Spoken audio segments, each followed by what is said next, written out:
Jacky baba na unifingeri niwe milimani ama mabondeni, utukuke, utukuke. Niwe milimani ama mabondeni, utukuke, utukuke, utukuke, utukuke, utukuke, utukuke, utukuke, utukuke, utukuke.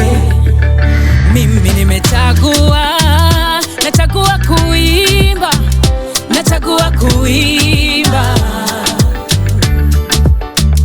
kama Paulo na Sila, nitaimba usiku tenzi za moyo wangu, kukuimbia sifa, pokea sifa zangu, jina lako libaki juu milele, wewe ubaki juu. Minyororo imeanguka, korokoro ishafunguka, minyororo imekatika, korokoro ishafunguka. Ama mabondeni, utukuke, utukuke. Niwe milimani ama mabondeni, utukuke, utukuke, utukuke, utukuke, utukuke, utukuke, utukuke, utukuke, utukuke, utukuke.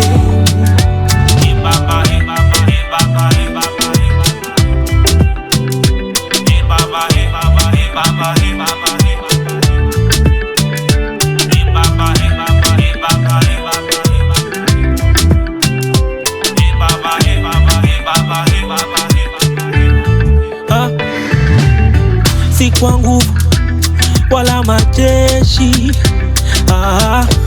tukiwa nawe tuko freshi,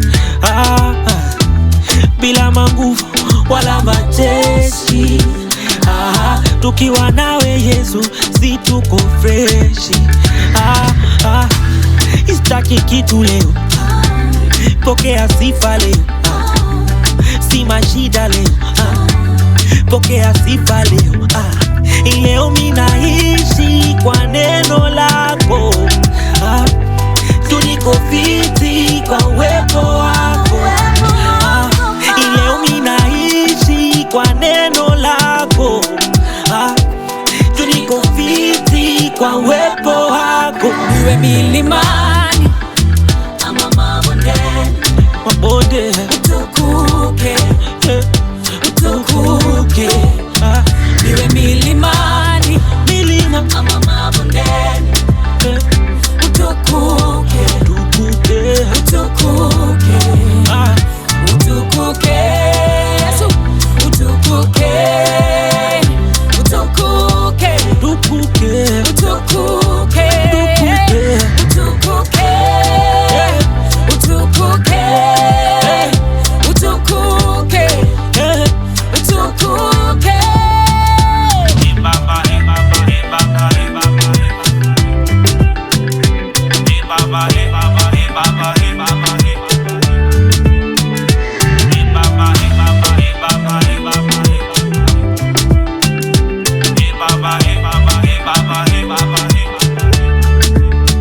Niwe milimani ama mabondeni, utukuke, utukuke. Niwe milimani ama mabondeni, utukuke, utukuke. That is Utukuke. It is an amazing, amazing song. And you are tuned into the Tuchapiane hour. Today, I am super excited and super honored and humbled to have my guest today, Jacob Otieno. But as many of you may know him as Jacky B, he is a musician, a producer, a new generational producer. And he is here with us, gracing us with his presence in our show, Tuchapiane. How are you doing, Jacob? I'm good. For real? The guys who call me with that name, mostly the people we went to school with. Oh, yeah? It's really hard to find People who actually call you Jacob. So, plus Otieno now is really like... yeah, we've taken it back. Nice. But I'm glad to be here. Yeah. Thank you so much for hosting me. Thank you so much for coming. I am super excited to get to know you and know about the work that you have been able to do. Now, you are known as a new generational producer because you bring in the element of live instruments into your music. So I'd want to know what inspired this. The bringing of live instruments in my production. Yes. First, I really love live instruments like guitars and pianos. I mean, bass, saxophone, and all those instruments. And when I part at times, the software, the programs that are used in the software to imitate the live instruments do not sound as live, do not sound as nice as the live instrument. There's just something nice about the live instruments. So I really wanted to bring that element in my production so that they sound as real as possible. Isikuwe nikawa unacheza saxophone ingine na flute. So that's actually what really inspired me. Because mi napendanga sana live. I play in live bands as well. I used to play in church. So I'm used to live instrumentation. So when nilikuja kwa software, yes, they have very nice instruments, but there's an element that misses if you do purely software production. So your dad was a choir master in church. You really did your background information. I did my research. Okay, so my dad was a choir master, SD actually. Yes. So najua venye SD uimba. Yeah. So my dad used to be those guys used to coach big choirs, not just small choirs. Like a choir that comprises of like, let's say 300 people. Wow. So my dad used to be a choir master, and with that now we joined the choir. And you had no choice. From the get-go. When I was just like 6 years, I was in choir singing alto. Wow. And soprano with my mother. Wow. So me and my mom could do soprano, my sister could do alto, and my uncle, we used to stay with my uncle in the house, he could do tenor and I could do bass. Yes. My dad could do bass. So we were like a full choir, and we used to perform in church every Saturday. Yes. Watoto wa walimu, tulikuwa tunaitwa mtoto wa mwalimu. Mtoto wa mwalimu. So we can say that music started at an early age. Yeah, at very early age. Yeah. And I remember me and my friends, saa zingine kwa naenda ushago. We were when we used to go fetch water from the borehole or something. We had these neighbors, cousin friends of ours, not actually really cousins, but just friends. One is a producer right now, he's called Vides. And we used to go with those vibuyus, and we used to do the Shabarang song, the Chilalona, Chini kwa Chini. Oh, so we used to play the Chini kwa Chini with the drums. Yes. And then Vides and me could rap and enjoy ourselves for almost like 3 hours non-stop. And I think when I came to class 6, around class 6, now I could do those things in class. The people went to school with Tomba Primary School in Dandora. They actually can testify to this. Oh, yes? I used to perform the chilalona. Then guys would dance, we would play with the drums, everyone. So we used to play on the desks and all. So I grew loving music, but I didn't think I would be a music producer. I used to think I would be a radio presenter like you. Oh, really? I imitate presenters so well at a very tender age. And then with time, I don't know, I think the music just took over. So nice, because you are a musician before you are a producer. Yes, I used to be a musician. Yes. But I think I liked playing. In our family, I'm the worst singer, if I can say. Oh, yeah? I'm the worst singer. So I think my strength is on maybe The keyboards. Keyboard, DJing things. I can DJ Okay. very well, actually. I'm a DJ as well. So I just like those technical aspects of music, not actually singing. But I can sing. I can direct guys when they come to the studio. I can direct the voices, the tenors, the altos, and everything. Yeah. Now, going to church was major for you because I feel like a lot of things then began happening. Yes. Let us talk about you learning how to play the keyboards in church and also how your pastor took you through to school. So, you know, I used to be a SDA. So SDA, we used to do very good music, but with very less instrumentation. Okay. Like it's purely voices and stuff. Yeah. So my parents passed on when I was very young. So tukarudi Ushago kuishi na shosho. Sure, yeah. So when we went back to Ushago, so there was like purely no instrumentation, purely voices. Voices, yeah. So after high school, I came back to Nairobi and I joined a church called Glorious Church in Kikuyu. So when I joined the church, one thing that really kept me going to church every Sunday was the music. Okay. Jamal alikuwa anashika kizu nasikia nikawa nasikiza R&B. So, and it was different for you because you came from just singing and now there's instruments. Yeah, so I'm like, hey, yo guitar, in church. So nenda huko, and not even actually not to sing, but to enjoy the music. Yeah. So neza simama hapo nyuma msi anacheza keys ni watchiwe na chap. Never nilikuwa nishaishika, but zile na note moja. Yeah, zile basics, So when I joined, there was the pastor's son who used to play in church every Sunday. And I was majorly idol every day in the afternoon. Yeah. So I talked to him and he agreed to take us through with another friend of mine who is right now also a big artist in Kenya, a gospel artist called Marianne. Okay. But by then we were just watoto wadogo. Kianza. So tukienda youth service, nacheza. So I knew agreed to teach us. So we used to go to church with Marianne, we do the classes. Actually, he's the guy who taught me piano. Okay. Actually, I knew sahi ako majuu pia ya relocate na familia yake wote. I don't sijui mali uko anyway. But so venye nilianza kucheza, hapo ndo nikaanza ku get interest. So nilikuwa naishi kwa store and I could locate where the pastors in the estates live because most of the keyboards ziko kwa manyumba pasi. Okay, yeah. That is true. Yeah, they take so safekeeping. Nauliza pasi anaishi wapi na hapa kuna pasi anaishi. And I make sure I befriend that pastor. So that I get piano to practice practice, practice. So I could go to pastors' churches and just sing with the pastors. Yeah. The pastors used to enjoy actually because I used to play for them maybe if they want to do some worship in their houses. Kama wako na kituka fellowships. They invite me over, I go play in their fellowships. So they used to love me. Yeah. So it never used to look like I'm bothering them or something. So after some time, now I changed churches from one church to the other. Because kama uko unanipatia chance ya kucheza keyboard kwa church yako na furaha hiyo ishi paishiki. Ila kwacha nitafute mwenye ataniambia yes. So I got to a church. So I used to go to this church every day, Monday to Monday. To Monday, wow. So one day as I was practicing, someone came and sat. Is this Lawrence? Yeah, that's Lawrence Magaya. Yeah. So he sat at one of the benches, the farthest, the last bench towards the door. So me come notice, and then I was like, those are just people come to listen. And I had connected the whole entire church sound. Yeah.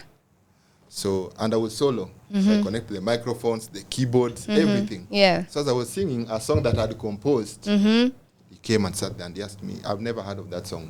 Who wrote it? So I told him, it's me, yeah. And he was like, have you been to a studio? I said, no. No. And they told me he has a studio and it was like, hey. You gonna studio. And you know studio time, how expensive it is. I'm talking of 204, 205. See juicy. Yeah. So 204, 205 kupata studio was a big deal. Yeah. So ananiambia, you can come to my studio and I can work on that song for you. So I was like, hey, hiyo time nilikuwa nimesota hata 10 bob. Hata ukiniambia nikupe 20 bob, lazima nipige nizunguke sijui nitoe wapi. So I didn't take him seriously because I was just like, I know I couldn't afford. So easy vitu zote ananiambia ni story too. Yeah. So I stayed there and then akaniambia, no, we can go right now. Bila doa mkwe na do, we twende.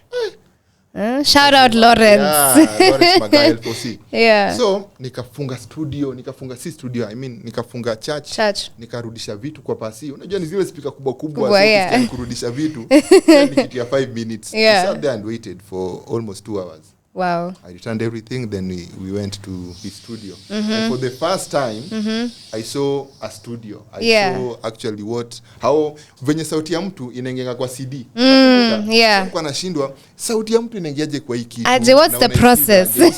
Yeah. So for the first time I could witness and see, and actually I saw him do it, and I couldn't believe my eyes. Yeah. So the following day in the morning, yani hiyo siku lala, nilikuwa nataka tu nirudi huko nikaona hii kinafanyikaje. Yeah. So the following day nikarudi kwa Lawrence. And he was a very good guy. So every time I went, his door was wide open for me. Nice. So nikakaa hapo, na unajua kuwa na simu. So naweza enda. Yeah, but umgoje. Upata leo ako shughuli. Yeah. Ukae tu hapo kwake uchini kwa veranda or something. Yeah.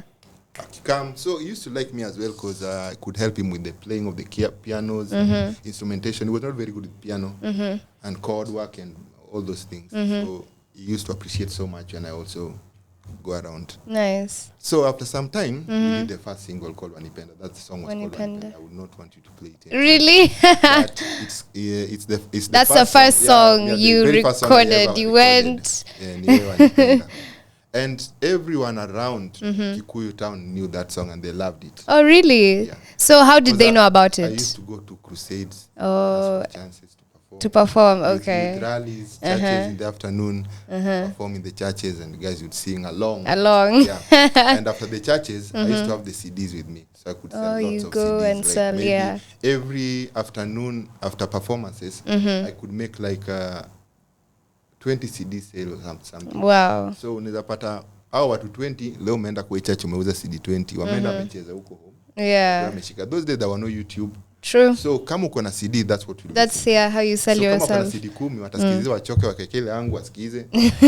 So wakanijua. Yeah. So hadi nikifika church nikianza kuimba everyone sings it. Because hizo churches za mtani nilikuwa nimeenda zote na not once. Yes. So one day nikiwa hapo kwa Lawrence, a client came, a pastor, and he wanted this song produced. And he knew how to play piano, but hakuwa anajua kutumia hizo mambo za studio. The studio, yeah. Computers. Yeah, the softwares. So, Lawrence hakuwa na nini ujuzi kwa the softwares. No. Lawrence is the producer. Oh, he was a producer, yeah. Alikuwa na ujuzi ya softwares, but not kuplay. Oh, the playing of the keyboard. Yeah, the keyboard. So, akaniambia sucheze Pastor Elias. The pastor was called Pastor Elias. And from that day, Pastor Elias became my friend. Yeah. Because finally, alipata mtu anamchezea chords venye anataka. So every time he was going to Lawrence's studio, he would call me and tell me, no, naenda kwa Lawrence, upitie hivyo. Yeah. And I would go. That was back in 2004 to 2005. So, siku moja, Pastor Elias akakuja akaniambia, pastor wetu is looking for someone to play piano for the children's church. Okay. So, back then, sana nimefukuzwa kwa place nilikuwa nakaa. Juu anasema, hii music unafanya, endo ifanye. Juu, I used to wash vyombo, manguo, like I was like the house manager. Okay, yeah. But in quotes. Yeah. Huku kama rela, but wendo nafanya hizo jobs. So, venye nilianza kupotea, kila saa unaenda studio, wakachoka na mimi wakanifukuza. Siku moja nikitoka studio 7 p.m. Pack your things and go. Oi.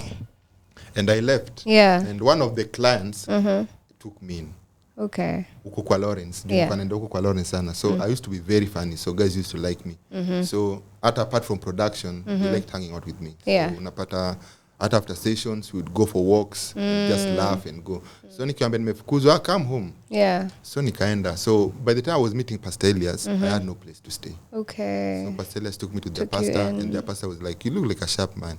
Why are you like homeless? Why are you like you not gone to college or something? So I told him I don't have parents and sina pa kukaa na nini na ninichujwa na natry kufanya music na haiwaka.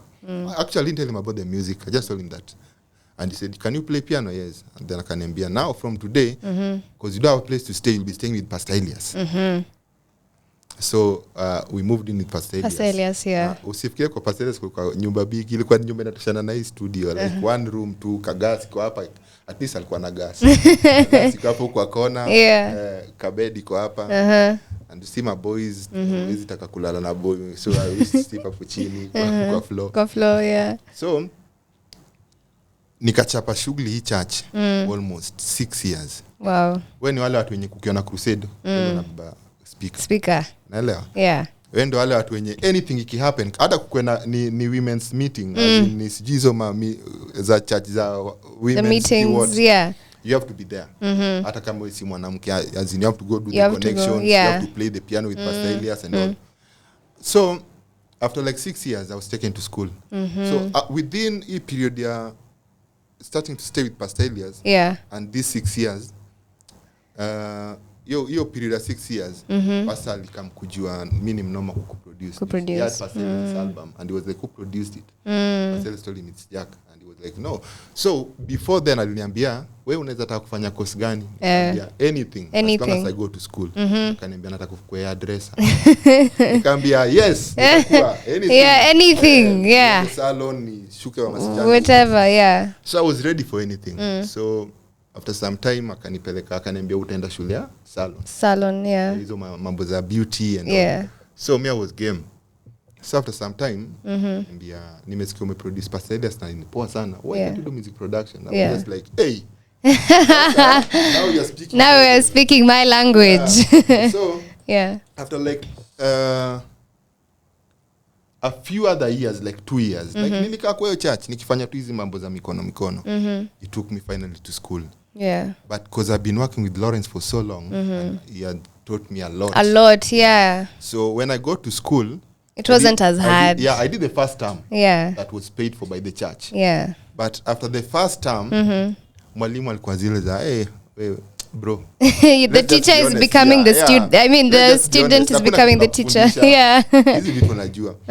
So why can't you come and be teaching guys who are joining? Then maybe when you kutafutia mtu mwenye ako nini ufanye tuka uzoe. Yeah.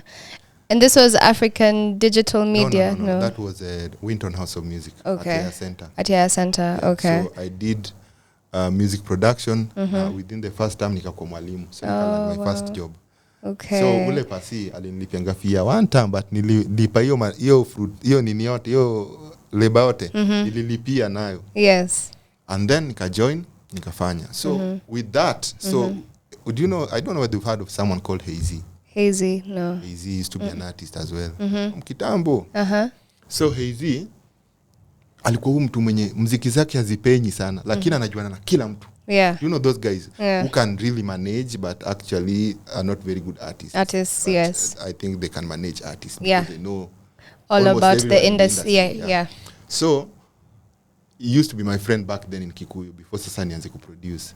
So nimemake beats mingi pale ya center.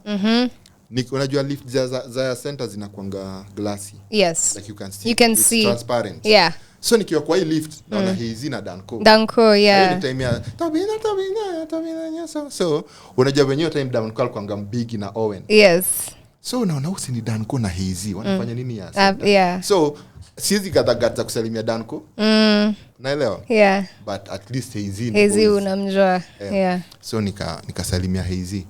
Kaambia by the kuna studio fulani hapa juu. So unajua ukimwambia hizo vitu just like just an upcoming producer na try kufanya vitu zake. Like wana kutreat lakini with some cold shoulder. Jua kujui au kutambui bado. Nakujua kwa production bro. Najua mali tumetoana, najua Kenya unaweza do. Yeah. But akasema acha tupande tusikie. Then I played a track. And Danko was all on his feet dancing. Like I'm sweat, amefanyana cheza na wimbo. Is this there dancing? Yeah. And I just like, you wanted to do a collab with Hazy. I think this is the best time. Yeah. Na mi penye nimekaa najiuliza nataka kuproduce Danko yani. Yo. Naongea 206 sasa 207 208 hapo. Wamewin tu Afrimas Mamas huko Nigeria ndo wamerudi. So he's like one of the biggest artists. Yeah. Mind you, I've never done any hit song. I've never worked with any big artist. Yeah. But tuna watu wenye niko na wimbo. I'm coming. Let's book a studio session. Yeah, so, tukachapa hiyo track. That track was a hit. Yes. It was called Wanangoja Nianguke. Yes. You know it. Yeah, I have it. So yeah, you read about it. Yeah. So Wanangoja Nianguke became a hit song, like in the top chart zote za gospel. Yeah. It didn't even have a video. Yeah. Yeah, and it used to play in all hata kwa ilikuwa inachezadi kwa TV. Vijana mix song but anaika pictures za songs zingine. Hope FM. Hadi Hope FM ilikuwa top like for months. And that time Hope FM was a big station. Yeah. So hiyo ndo song ikafungua njia. Watu kubelieve ni nani, and then no one has ever heard of that producer. He's like a new, and then Hazy nakwambia kona mdomo. So Hazy can come to this room and make you produce with Jacky B today. You don't know Jacky B. Yes. So akiulizwa Hazy amekufanyia hiyo song, wacha nikwambie. Actually Hazy the guy who gave me the name Babu wa Midundo. Okay. Ni chocha. Yeah. So tukamake hiyo track ikakuwa big tune. So Dan Coach walikuanga Wanono family, akakuja na Nashville. So me I couldn't believe my eyes seeing Dan Co ame walk in na Nashville. So Nashville ametoa kaza mwendo wakati unafika. I don't know. So hiyo kaza mwendo was also a big tune. So Nashville alikuwa anaitwa mapose. Jua kwa ule tu msema pose akiingia kwa studio. Nikilinga, nikuswing tu na hata hivi match anaweza kuja chill na ishie. But uta notice presence ya Nashville. Ali pass on by the rest in peace. Ali die this year tu. Oh, this year. So akakuja na Nashville. Wakachapa track sasa. Wakaanza kurecord back to back. Hizi analeta watu wana record. Kidogo hiyo shule ilikuwa shule ya mababi, wazungu, Hindi, unajua. So wakaanza kuona sasa unajua wasanii wengine ametoka huko Ngwaro amekanyaga mguu hadi haya anakuja na jasho. Shule ikaanza kuona hii studio inapunguza class. Class yake. Okay. So mwenye shule akaniambia, because he was my friend now, akaniambia now can you be coming at night? Okay. Yes. Studio sessions ziko usiku. But because I had met Mr. Lee, Nashville, they were no crew. So akaniambia there's a studio at Kileleshwa that does completely nothing. Mwenye alifunga imejaa tu vumbi. Unaweza kuja uangalie. Kuongelesha mwenye studio, ananiambia no, me I don't want to produce music anymore. Me all I want right now is to train guys on music production. So me I'm looking for someone who can teach. I told him you're talking to the right person. I'm a music production teacher at Pinto House of Music, one of the best schools in East and Central Africa. So mbona usinipatie job? Akaniambia kama ucheki. Akaniambia kuja. So uta train guys, ukifeel ku produce you can produce. When they undusted the studio ilikuwa imejaa vumbi. Dust for the first time nikafungua nikaona kona mark. Ile yangu was just like wakaje ile. Yes. So akaniambia huku utakutumia software inaitwa Logic na nini because huku tunataka kwenda a notch higher than what you've been doing. Nikasema sawa, nikaingia YouTube. Kuna wifi tutorials. Nachapa classes nafanya nini. Hapo ndio nikafanya furi dance, mateke, moto, nini. Afadhali Yesu, like so many big songs. Na hiyo time ulikuwa na Kambele ya TV hivi sasa hapo 2012 2013. Unasikia tu hits za Jacky B like kama kwa DJ mix wezi kosa 10. Nikadu hivyo, nikawin my Groove Awards, Mafaka Awards, nikawin every award that ilikuwa ina come my way during that. So I even want to talk about the these awards that you're winning. How was it for you? Actually, the time that I thought I would win the awards, I won no award.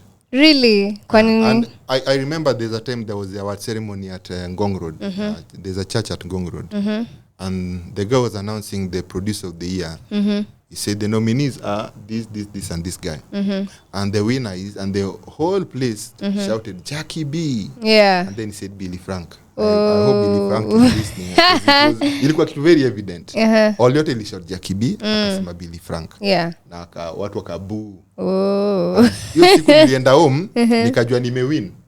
Hata kasi siku-win. Kila mtu alisema nimewin. The whole place. Congregation, they're like, hey, he's the one. Group. I think group 2012, group 2013. I'm not so sure. I think it was 2014, Ama? Anyway, I think it was. The 2014 one is the one that I won. That you won, okay. But nasema zenye mimi nilikuwa najua utawin. Mimi nika give up. So when the time came now that I finally won, I was in the house playing PS. Really?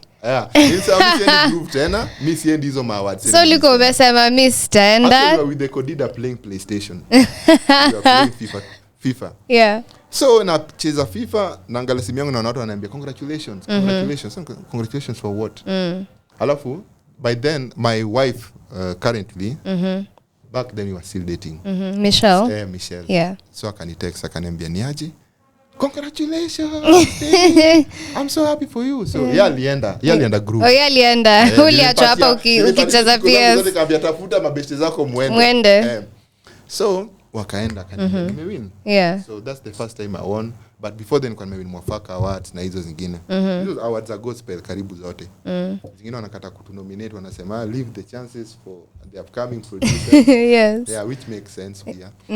Yeah. So but they were all stolen from my house. I don't know who stole the awards. What? Yeah. What do you mean? Your awards were stolen from the house? Actually, it's online. You can check. You can Google. Hebu tuambie your story.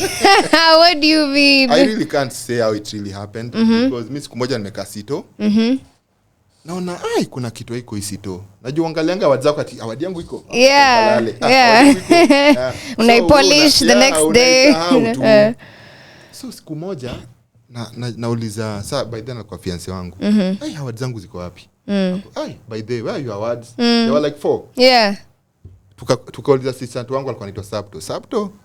Umeona awards zangu? Akasema basi zimeenda. Yeah. And even ndo zilienda. But I suspect kuna wasanii like you see the studio was in my house, one of the bedrooms. So maybe mtu akishuka kutoka upstairs anashuka kama amepita na award akienda kwa. So I don't know why someone would steal someone's awards na imeandikwa producer of the year. Yeah. I'd want to know about Tamu Sana Records. Tell us when it was founded. Tell us about the name behind it. And nilikuwa nimeona mkona merchandise. Yeah, please tell us. We have t-shirts, we have capes, we have bags. We have so many things. So Tamu Sana, after now the Kileleshwa studio, yes. That place is called Nibs, Kileleshwa. So mwenye akasema, now I want to turn this place to a big hotel. Out of nowhere. So the part that we used to use as a studio was the kanyumba yenye ujengewa uochi. Yes. So the son to the owner of that place, alikuwa make a studio hapa, alikuwa anaitwa Kiki. So mamake akasema, no, I don't want studio here anymore. I don't want anything apart from the hotel. The hotel. Na tunaibomoa hotel yote, na tunaanza fresh. So I had to come up with my own studio. Yeah. But I was by the time I was working at Kileleshwa, I used to buy my own equipment. So kwa nyumba nilikuwa na studio tu. So ulikuwa at least umestock. Yeah. So we were to partner with Hazy. So Hazy from ile siku ya kwanza akakuwa partner wangu. Yeye alikuwa ananiorganize ma interview ni kama manager. Yeah. So yeye alikama up na the name Tamu Sana. Tuite Tamu Sana baba. Baba, tuite Tamu Sana. Anasema beat ya Jacky B ni baba wa midundo mwenyewe. Enda nipatie jina baba wa midundo. Sasa kwa tu mtu kuchocha. So enda alikama up na hiyo jina. Then tuka set up Tamu Sana. Yeah. So nikaanza kuiran sasa from my house from back then. So Tamu Sana, we do audios, we do videos, we do adverts. Tumewaka na gava pia for nini kama Jamhuri ya 2020. Okay. We were the ones in charge of the music that was performed before the president. Oh wow. Yeah, so mimi ndo nilikuwa na manage hiyo project yote. Nilifanya vitu zingine kubwa after that by the after ile kuhustle. Then after that, I mean, you should tell us all about it. But I'd also want to find out how it's been for you in this gospel music industry. Where do you think it's heading? Juu umekuwa kwa industry for a long time, and I'm so sure you've seen the journey and how it's gradually changing. Actually, mnaita ma celeb, 90% of them, not all of them, 90 walipitia mikono yangu. People like Bahati, nakumbuka Bahati akiumanga bench hapo Nibs. Mimi nikimit Bahati, tulikuwa tumeenda hapo. Owen was releasing another album hapo KICC. I don't know whether you could remember. I think your time ulikuwa primary or something. So alikuwa na release album hapo KICC 2012. Okay. So I used to work with someone called Septa. Tulifanya hata na ngoma inaitwa No Kololo, No Kalala, you can watch it. So Septa akaniambia, by the way unacheki, akamuita, kijana kuja hapa. That was Bahati. Kaboy kadogo kanakuja tu. Anashika Septa ananiambia, ni bro wa Mr. Seed. Ni bro wa Mr. Seed mdogo. Na kuna talent pia yeye. Nataka kumlipia ngoma kwako akuje afanye. So Septa kalipia Bahati song. So hiyo time nilikuwa tu boy na upcome. So organization yangu was very poor. Okay. Unajua umeanza production kama umehit. Yeah. So haujapata time ya kulearn, kujimanage properly, to grow. Yeah. So unapata mimi naweza kuambia kama studio saa 3. Alafu hiyo saa 3 Owen ananiambia baba uko studio nakuja hivi sahi mkule bench naelewa so but he was amongst the people walikula bench hapo hiyo story but finally tulidu hiyo song na ilitoka so nimeona se wengi sana wakigrow Guardian Angel aliletwa na System Unit na DJ Mo Alemba and back then Adisadika alikuwa System so they used to do these school missions and all so wakaenda school mission moja wakapatana na Guardian akaperform akiwa sijui form 4 wakamwambia watamlipia studio nani ndio producer mbigi hiyo time Jacky B wakaleta Guardian Guardian mtoi mdogo amenyonga tai shati imefesi side tai imefesi side tai ya nini ya the tie imehangiwa na blada that was Guardian akachapa rege moja so I'm telling these guys, clear this guy's studio fees so that we can release the song. And these guys are not doing none of that. They like abandon Guardian. Kwa studio yangu. So mimi naona Guardian akona potential. So nikamwambia sijali, wewe kuja tufanye hii song nyingine. So I used to do a project back then called it was just like auditions then tunapatia upcoming chances tunawa record. Nice. So I used to there were some guys there were doing the videos for that project wakasikia Guardian wakamshutia video and they took Guardian in and they began staying with Guardian in their house so Guardian akapata place to stay hiyo time alikuwa anatoka huko Kayole mguu anachapa mguu mpaka kile wow the dedication dedication so hapo ndio tulitoana na Guardian nikamjenga nikakuwa na group Guardian there was someone called Danny Gift Chuchu like nilikuwa na group ya wasanii wadogo wa 20s early 20s teens wenye kwa very talented so nilikuwa naweza pata kama chance ya interview moja kahi then instead of kupatia msanii moja mimi nakuongelesha na kuambia wacha wakuje wote then wasemeta majina zao tuwasikie wakienda huko naseme kwa radio kwa radio so nikasukuma hivyo wote imagine all of them wakakuwa superstars everyone mwenye alikuwa kwa hiyo and they can testify to this semi uongo walikuwa napata kama huo Dani alikuja kufanya hizi backup mimi nikasikia na uko na potential bro jai record atia nini pesa kuja shikilia huo na ni Chuchu we did Jimmy Gates Furifuri remix na Bob Colimo Gishuru and then when we did that song nimepatia Jimmy Gates song yake leo usiku saa 3 the following day niko tao natembea kitu saa 4 amekutumia kwa simu for real so nikamstopisha wewe hiyo song umetoa wapi akaniambia nimepewa na Jimmy Gates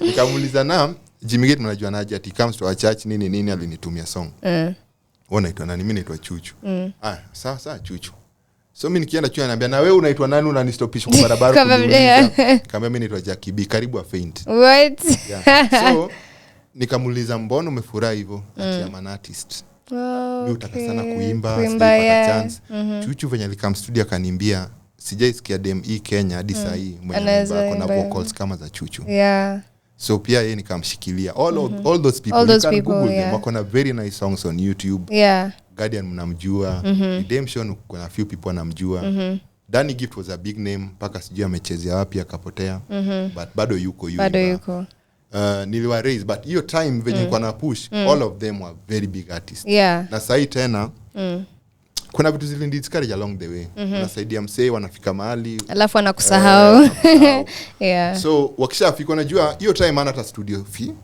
but ukishamekea hit songs mbili producers wanaanza kumtafuta si ati anatafuta studio wanamtafuta please come tufanye kitu so wanaanza kuona we don't need Jacky B as much alafu unajua ni father figure so wewe ulikuwa na ulikuwa wapi mbona unadu hivyo unajua ni gospel you know so wanaona uko too strict na kula akienda ni superstar huko kwa kikao huyu mwingine mkali sio naelewa so wanaona life is better on the other side so all of them wakishafika level fulani wanaishia so siku hizi tunabonga kama Guardian bado si ubonga sana tuna work at times kasa hii kuna project tunapanga but hivyo ndo sana nini so hao ndio walianza tamu sana ningependa kujua in your opinion what makes a good song and what makes a good producer a good producer there are so many aspects that make a good producer one you must be ready to learn hata as we are talking the new technology and new techniques techniques that are being formed as we are talking As we're right speaking, now, yeah. as we are speaking right now. Watu wana come up na softwares mpya, watu wana come up na style mpya. Yeah. Na ukikaa hapo na ile zuki ya 2012 Tachwa hapo. Tachwa hapo. So that's one. So you must keep reinventing yourself. Mushinda YouTube, mushinda wapi, mushinda na other producers. Siongea online wa Kenya wapi. Yeah. Hata upcoming producer kiniambia ni aje mimi nataka unimente na mwambia kuja studio na mimi nasikia boy nako na nini. Yeah. Unaelewa? Yeah. So lazima ushindange hapo. Two, you have to be very disciplined. Okay. Come here, I can work on one song for 1 month, after 6 months. You're working on the same song. Same song, yeah. Yeah, kui perfect. But saa unapata kuna mtu atakuja ikalileo, aifanye achoke, achane nayo, unaelewa? Yeah. So una expect aje ku make it. Kuna vitu zina need time and dedication and patience. Hizo ni vitu zote zenye producer anafaa kuwa nazo. Yeah. And a song? What makes a good song? It starts with the artist. It starts with the artist. How? He has to write a good song. Because you get artists that are good at performing, but they can't write. So me, the way I do it, and all my artists know this, I hope they listen. They're listening, yeah. Even though say you anga. You come to my studio, the first thing we'll do, utasikiza song yako. If your song is not up to standards, sisemi atuimbeka Angel, not everyone can sing perfectly, okay? So kuna wenye ataimba, utasikia nika kuna kitu haiko. But kuna mwenye ataimba hata vibaya, but utasikia ina rules zote za music, iko kwa bar, iko kwa loop, iko na nini, iko fiti, tunaidu. Unasikia hiyo tunaweza work nayo. Okay. If you are worse, then I'll get someone to write for your song. Okay. So niko na maboys wenyewe andikia watu songs at very low prices. Ile tu price ya kusupport. Naelewa? Yeah. But bado niko na people like Pinto, pia mi work nao kwa studio. People like Gods and Jawabu, those are good writers. Hata Mr. V tushai work na yeye. Wanaandika very big songs. But how sasa na yeye mfuko wako lazima kuwe very big. Very big, yes. Kuna wale wadogo au people like Mabawa there, work nao. Watakuandikia song poa sana. Na price chini, but sasa zingine hata song inaweza chapa ya Pitson. Yeah. Unaelewa? So niko nao wase wenye usupporting awate wase wameka studio na ufiki bei na bado song yako nasikia iwezi. So lazima tusaidiane. Yeah. So nitaongelesha Mabawa nimwambia andikie umse wimbo. So kuna watu kama work nao. Ukikataa hivyo, then I'll tell you tafuta mse wako huko nje, but usirudi na hii song ikiwa hivi. Kuna mtu akiambia hivyo, he feels like you want him to add some more cash. Maybe you after his money, you're not after the project. The project, yeah. Always expect ukuje andikiwe song for free, for production. Unaelewa? Yeah. Production is a different thing. Uwezi merge production na songwriting. Songwriting, yeah. Songwriting inafaa itoke kwako. So unapata msanii anakuja na song mbaya anakuambia usinirekebishie, si producer. Kuna vile tunaweza rekebisha. Yes. Naweza rekebisha vitu kama usimbe hii line. Ama usiweke hii tuweke kama bridge ama tuweke kama chorus. But siwezi kuambia ati hii chorus tuimbe hivi nipatia all tune and all vibe na nikupatia the word. Yaani umepatia kila kitu. Sasa mimi si producer anymore, mimi songwriter. Songwriter, na pale kwa songwriting ukienda ku collect royalties utaandika nani wewe? Unaelewa? Yeah. So hivyo ndio mufanya una either tunakuandikia unajiandikia, but hizo options zote ziko. Yeah. Nice. You're a father. I'm a father of 2. Of 2 beautiful babies. Yeah. How is fatherhood? It's unajua before you get children, you always think that you've loved to your best. You think that that's the best that you can love until you get babies. You realize that ulikuwa umependa tu like a 1/4% of what you could actually give us in form of love. So when nilipata watoi wangu, that's when I realized I'd never loved. Yeah. Sorry, my wife akisikiza anaweza kusipendi. But hata yeye anajua napenda watoi wangu sana. It's hard, it's involving, it's tasking. Una need kuwa na do watoi. Yes. Una need to give time hata kushinda do. Yeah, ukweli. Na njua watoi wana look up to you. Unajua mtoi wangu hawezi kuja ona hata kama mbu wako ni mdosi aje au mbu wako ni mnoma kuniliko. Yeah. Atona mimi ndio the first thing and the first man and then all the men in the world follow. That's when unapata ukipanyanga mtoi kitu atakwambia I'll tell my dad. Yeah. Mbu wake ndio kila kitu. Yes. Unajua hata president akifanya kitu anaweza ambia prezo nitaambia mbui wangu. Unaelewa? Ukweli. So kama ana look up to you to that extent, mbona usimguide ufanye vitu poa yenye mtu yake akiona ana feel proud wewe kwa babake. So time ni kitu factor nyingine kubwa sana. Ukweli. So time, alafu kuna kugive, kuna kaa kwa mka asubuhi kwa na ameenda shule poa ama kwa drop, kubai dawa azin. Wewe si mgonjwa lakini kila siku uko kwa camp. Unaelewa? Yeah. Hata kama umeshiba lazima utoe ya food. Sijiko una get. Juu watu wako lazima wakule. So kuna hizo elements. Manguo, all those things. But hiyo ndio all about fatherhood. Hakuna kitu mtu asikudanganye kuna any other kitu special about fatherhood. Ni lazima utafute na lazima ugive. Yeah. Na hata kama uko sawa, jua kuna watu wana look up to you. Actually hiyo si hata fatherhood pekee, kwa family man. Juu ina include wife, ina include watoi, na ina include kila mtu kwa hiyo nyumba. Yeah. Juu mimi niko na apart from watoi wangu nimeraise watoi wengi sana. From wakiwa wadogo na sasa most of them sasa wamejoin kole. Mimi ni mzee. Yeah. Educate watoi wa sister yangu, mtoi wa nani, ma sisters wa wife wakiwa wadogo. Now they are grown ups. So nime learn kulea from when I was from when you were young. Nilianza kuishi na watu nikiwa karibu 25. Yeah. Nice. I'd want to know when you got saved. So venye nilitoka Ushago, when I came to Nairobi, now after hiyo time yote.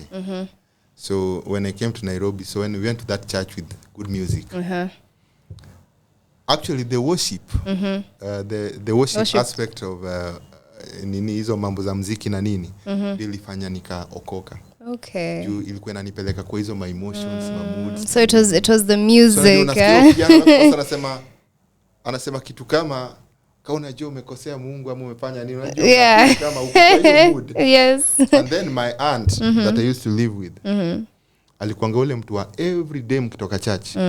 Nilikuwa nafikiria leo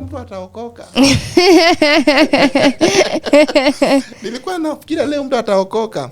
Sawa, siku itafika tu. And sometimes she could get mad about it. Yeah. So at first nikaokoka to please my aunt. Ndio sione ni kama unajua ni offer na unachukua mtu na unasikia niko namkosea kama hujaokoka. Yeah. But sasa after kuokoka to please, nikaanza kwenda church sasa. Kwenda church, yeah. Yote wanakutana leo wendi. Na leo. So I used to go to all those things that used to happen in church, all those events. Okay. So hiyo kuenda nikaanza ku get closer to God. To God, yeah. Sasa ile sasa from a personal level. Yeah. Na hivyo ndo nikaokoka. Yeah. Nice. So niliokoka ku please watu. Kwa serious. Yeah. And then hiyo kwenda church kupreachiwa, hizo vitu. Ilikuwa hati yangu ilikuwa na get closer and closer to God. And with that nika get saved. Beautiful. What church do you go to now? Nilikuwa naenda Kikuyu, church ya Fred Geke. But then venye nilimove kutoka Kikuyu, trust me, I don't want kuchoma, but churches, kusema tu kweli, kupata church yenye watu wanaenda church for real, wanaenda kupray for real, na pastor ako hapo kukufanya uombe Mungu wako, it's really hard to find. That's true. Nimekuwa very keen na sijapata hiyo church. Yeah. Na stadanganya ati kuna church yenye sai muenda church, na naamka niende church, but sisi sema ati muenda church specific. Sijapata hiyo church. Juu imekuwa ni biashara siku hizi. Tuende manipulate mtoe do. Nitasema na hivyo ndio iko, na God alisema in the last days kutakuwa na very many false prophets. Yeah. Na mimi nasema hizi ni last days. Juu prophets wengi wenye wako ni wengi sana. Si watch hata kwa TV, kuna wenyewe wa expose, wanaenda wana use watu, and then watu wanarudi back wanasema kwa kamera, and then we see these things. Yeah. Na unajua hizi vitu zenye tunaambiwa pale si ukweli. Upase mwenye anakuambia hizi vitu sisemi ati na judge watu. Sisikia kama hati yangu iko place poa na watu sikizwa na jita men of God. Imekuwa nika a show of power, na wealth, na hizo vitu. So nikipata bado niko hapo, nikipata ule pastor nitasikia hati yangu imetulia kwa kifiti. Na nijua mse anatulid God. Afadhali hata nirudi niende SDA, Kato, DCA, yenye pastor ako hapo kuserve, analipwa huko ama kama alipwi kuna venye wana nini, but angoji utoe sadaka kwa kule. Naelewa. Hata kumanipulate, tununulie pastor gari, tununulie pastor nyumba, tufanye hii. Like ukisikia kutoa from hati yako toa. But si ati kunmanipulatiwa. There's a service I went, ndio unasikia niko hivi nini cross my sister had just died mwenye nakwamba nilikuwa na kanisani yake. So I really needed to pray. Okay. And I really needed someone to pray for me. Pray for it, yeah. Then I go to a church and then I find this pastor that everyone knows and talks about. And then afika hapo and then anasema unajua niko hapo nimeenda kuombewa like I really need that prayer. And then msi anasema watu wa 500,000. Kujeni pange line hapa. Kumejaa Nairobi Cinema. But then mama alikuwa ameenda church kayo. Yeah, watu 500 wakakuja fake and real. Unajua they are fake. They're fake, yeah. Unaenda pale ndio to encourage sisi tuwe. Mwende. Wakaenda pale wakaombea wakaenda. 20,000 wakakuja kapanga line. Jamaa alikuja, I think I had like 50 bob yenye ilikuwa ni fair kwenda home. Yeah. Unajua? So nikaenda home bila prayer juu ya do. Do you know how that feels? Yeah. Now pastor tusha come to realize days later that said to ni con man. So wona feel ukifanywa hivyo na not once na not twice na watu wako na hizi stories ina go around. Uta-trust church gani? Hapana. It will be very hard. Yes, I'm not saying there are no clean churches. Clean churches, yeah. Yeah, they are there, but personally nikipata hiyo nitasema nenda church fulani. So sahi hata kama siendangi huko juu nilimove naishi very far from Kikuyu. Bado naweza sema bado niko under Pastor Fred. Yeah. Nice. I hear you. What do you think about the music that we are making now? As far as gospel is concerned, do you like the music that people are putting out now? Gospel music? No, I can't judge any music that's sung to God because you don't know what like drove that person to write that song. Kuna songs zenye sikiadi unaenda kwa remda kwambia no nilikuja kwa ndoto. Nilikuja kwa ndoto. Yes. As in, don't touch it. Don't Yache hivyo. So I can't judge, but naweza sema there were some revelations that came up before, let's say around 2010 2011. And those guys said God is working to cleanse the gospel industry. Now, since that word came forth, it's been a while. And all those prophecies that were said, like 90% of those prophecies, when you are ears, they have come to pass. They've come to pass. So, like there was this, is it not Big Cave? It was a Big Cave. He passed a while back.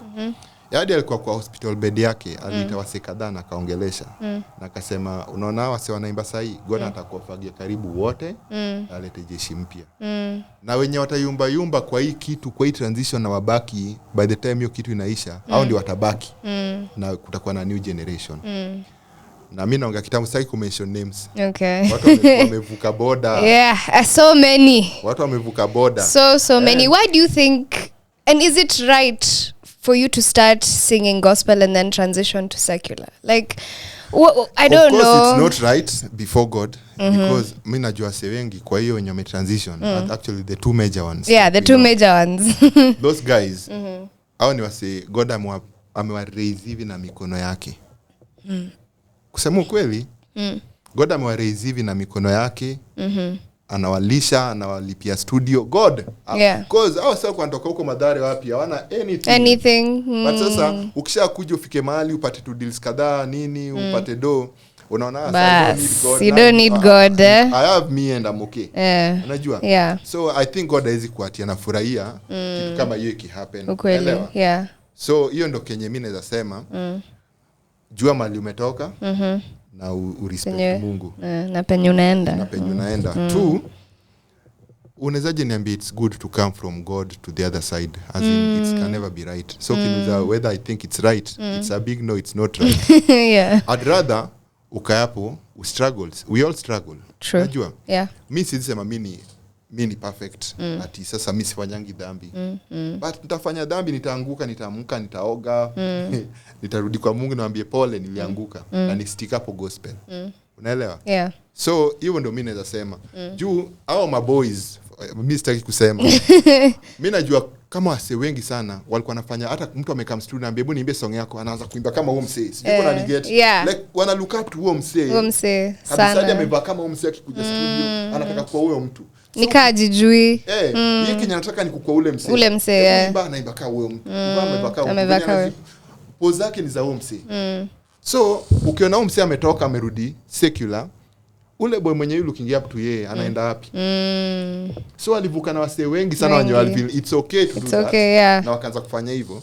Na hiyo nikaa kutoa watu kutoka kwa kingdom of God. Me I'm not judging. I'm just saying it. You're just saying from your perspective. Yeah, from my perspective. Hiyo nikaa kutoa watu wenye wana look up to you, unawatoa huku unawarudisha hii side. And I don't think God anaweza kuwa happy na kitu kama hiyo. Na acha nikwambie God alisema hizi kunyang'anyanga talent. Haizi kupea na kunyang'anyi. So utabaki na talent yako lakini kama uko sawa. But trust me, you'll pay. Utalipia. True. You're still producing songs? Yes, I do. And the one that we've just played, or when we started the show, Moji, by Moji Short Baba, Utukutwe. Utukuke. This is an amazing song. I'd want to know, if I want to make a song, do I reach out to you, Ama? How does it happen? Namba zangu zinakuanga kwa social media handles zangu zote. As in, you can never miss out on my number. Hata ukigoogle, itakuleta di studio. Yes. Kuna wase uniambia niko hapa nje ya kwako nimekuja kuproduce ngoma nikuuliza wewe nje kwa nani? Unaelewa? So that's how reachable I am. Okay. Na unaweza kupata na secretary wangu once in a while, but atakupa tu namba yangu. Okay. So hauwezi shinda kunipata.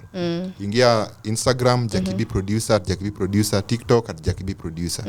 Utanipata huko. Jacky B producer. Jacky B producer. Nice. JACKYCIE. Nice. Ai ni adem. By the way, jina nilipatiwa ngwa na Lawrence Magaya, ULFC. Oh yeah. Kila saa nilikuwa nageswa ananiambia, Jacky boy. Jacky boy. So nikachoka kuitwa boy juu niliona sauna hizi mandevu zote naitwa boy. Nikatoa ikakuwa B.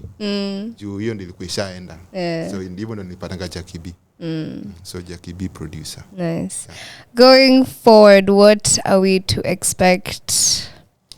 Like I've told you, from nilikuwa nianze leo but leo umeni hijack. Kuna shoots nafanya. Nataka kuleta cause watu wenye ufikiria hii Kenya ni talented.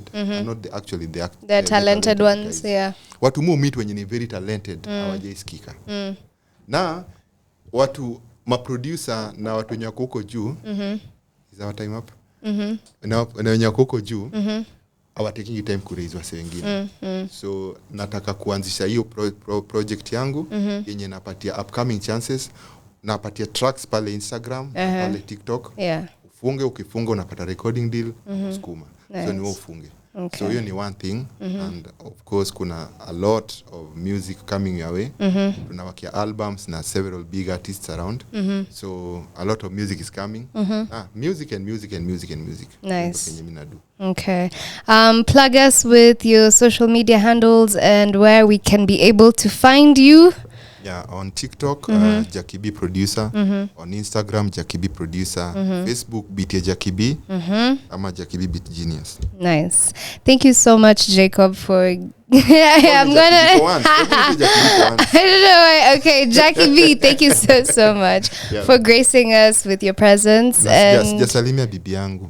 Please shout out Michelle. Oh, ndio ananimia kingi ni kwa hivi. Yes. Yenda ananichapanga makofi huko kwa hao. Ananimia kinikuwe nimenyoka huko nje. Yeah. So nampenda sana.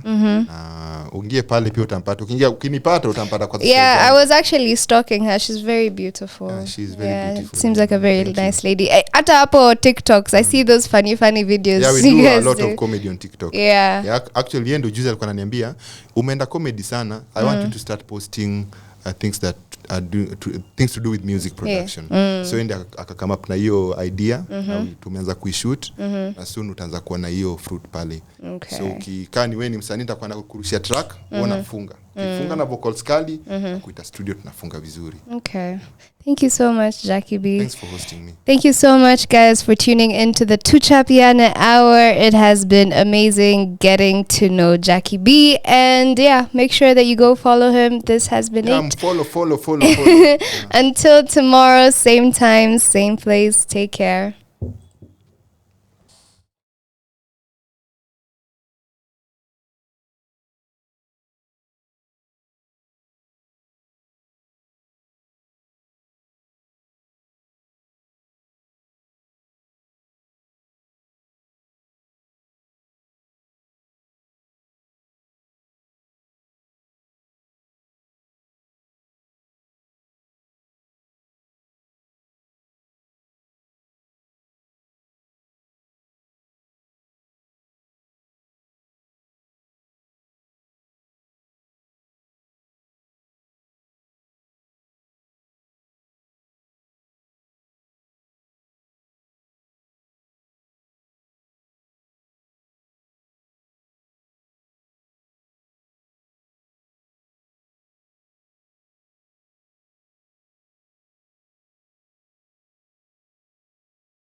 How you guys doing?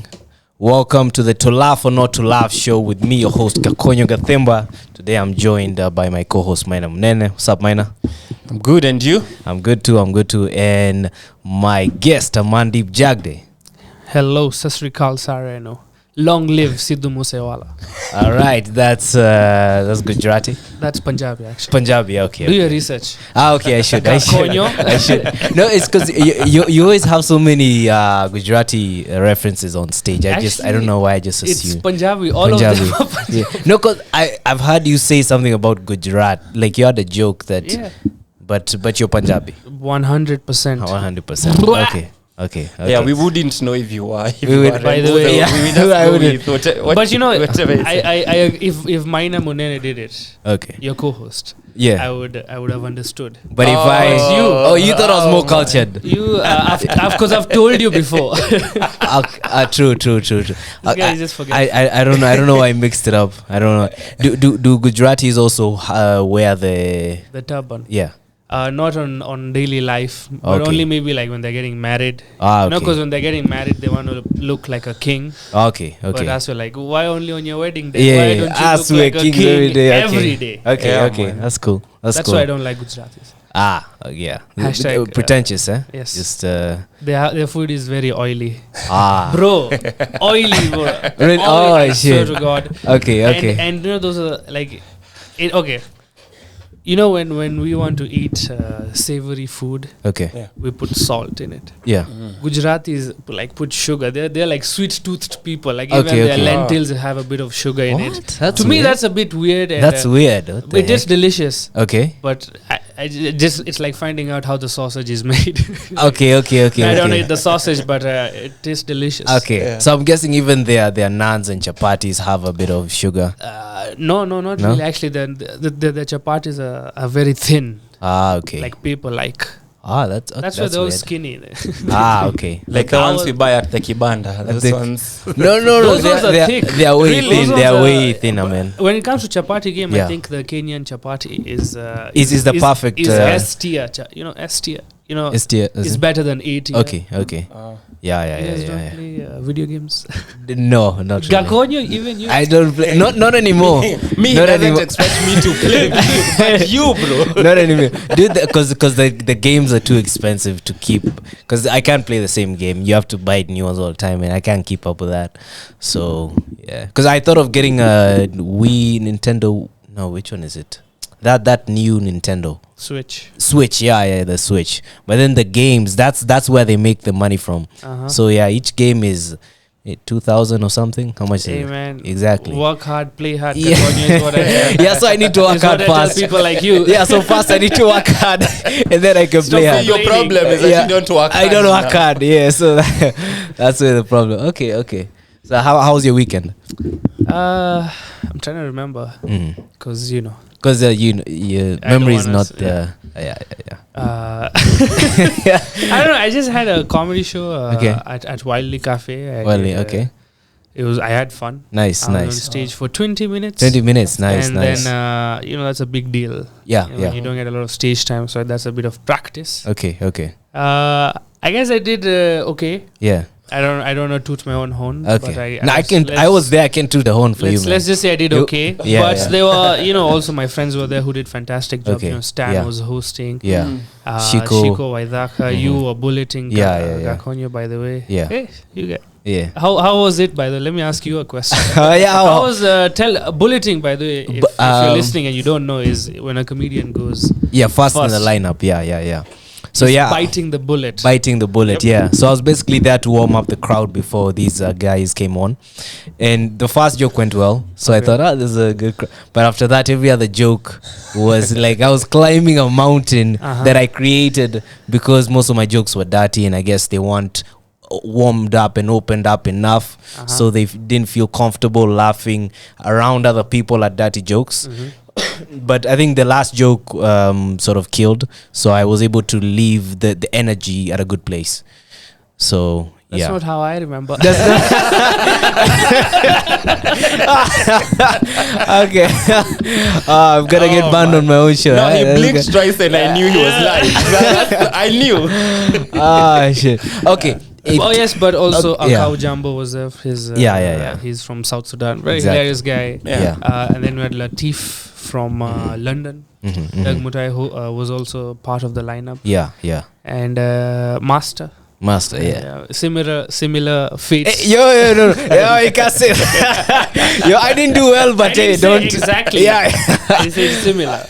Same was up. I shouldn't be making fun, but everybody had a good show. No, I'm you not gonna can- lie. you- It was you- a fun show. Yeah. I'm just pulling your leg. I know. You can. you Everybody make was fun. And And I was. we have more shows this Saturday. True. We have Yeah. at, True. What I forgot the place. Wine. Wine and bottle. Wine and bottle. Checky, when Wine it and comes to- bottle grill. When it comes to Vitu's The- the alcohol. As alcohol. Mioso, bro. Checky, Maina Munene. Mine remembers. Yeah. Me, I know. Wine and bottle. Wine and It's bottle. in Yeah. Parklands this Saturday. Saturday. I'm Okay. headlining. I'm gonna do more time. Nice. Dope, Nice. man. How long are you looking to do?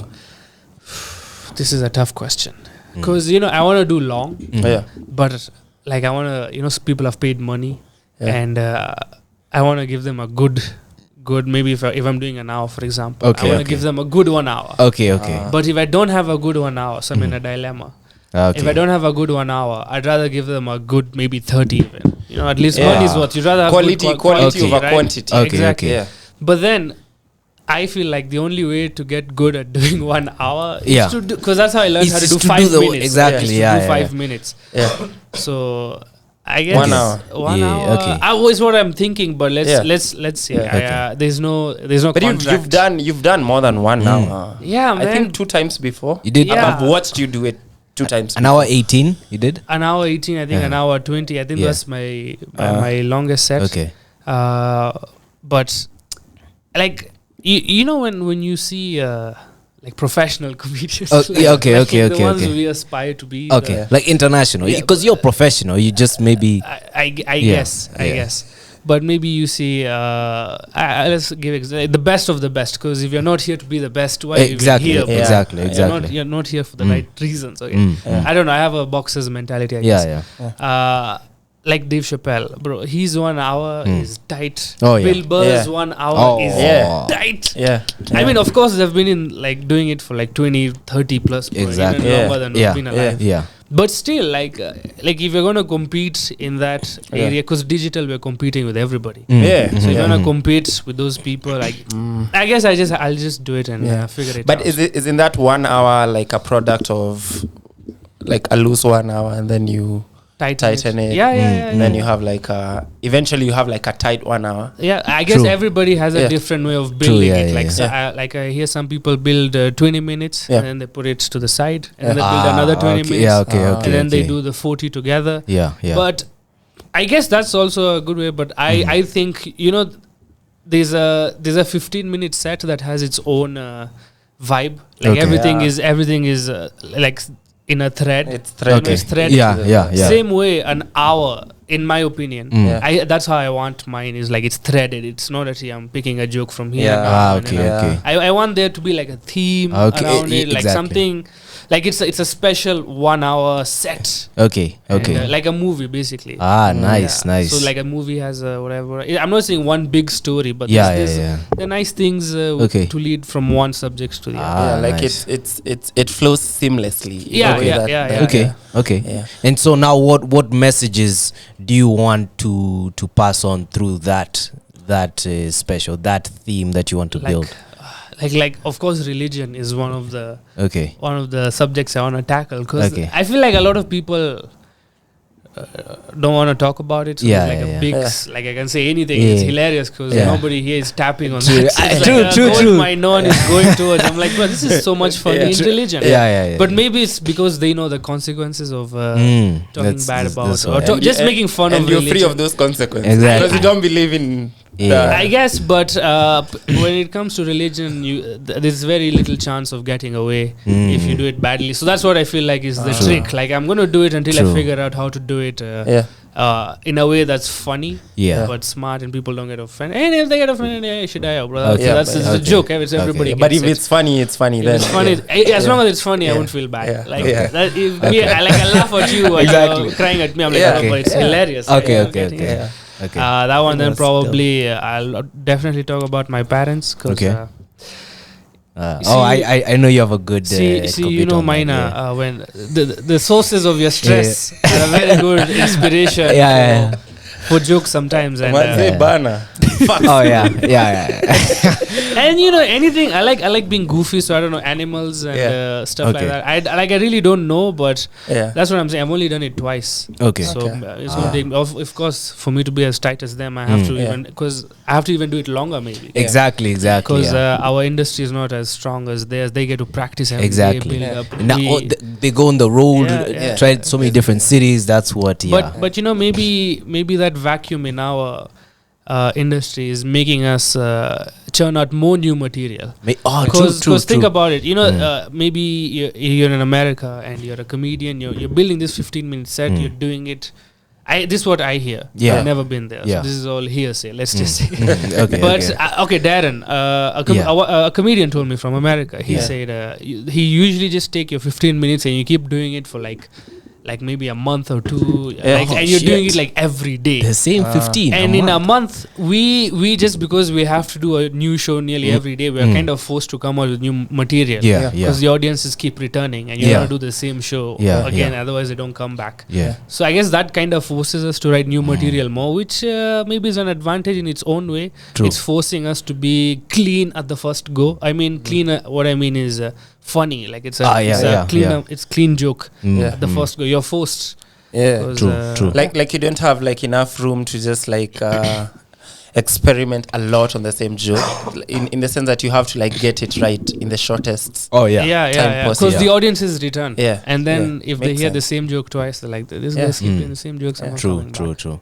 But then I think also doing it over and over again can give you like many different tags. Oh, definitely, Yeah. definitely. Now So this is what I do. I do it like for a week. I'll do one joke for a week, and if it comes, maybe not say a week, maybe a week or two. Okay. Because the audience that came last week is not gonna come again. They come like a week They after. alternate. Okay. So I'm okay with maybe because it's rare. Like the people who come every week they're like 2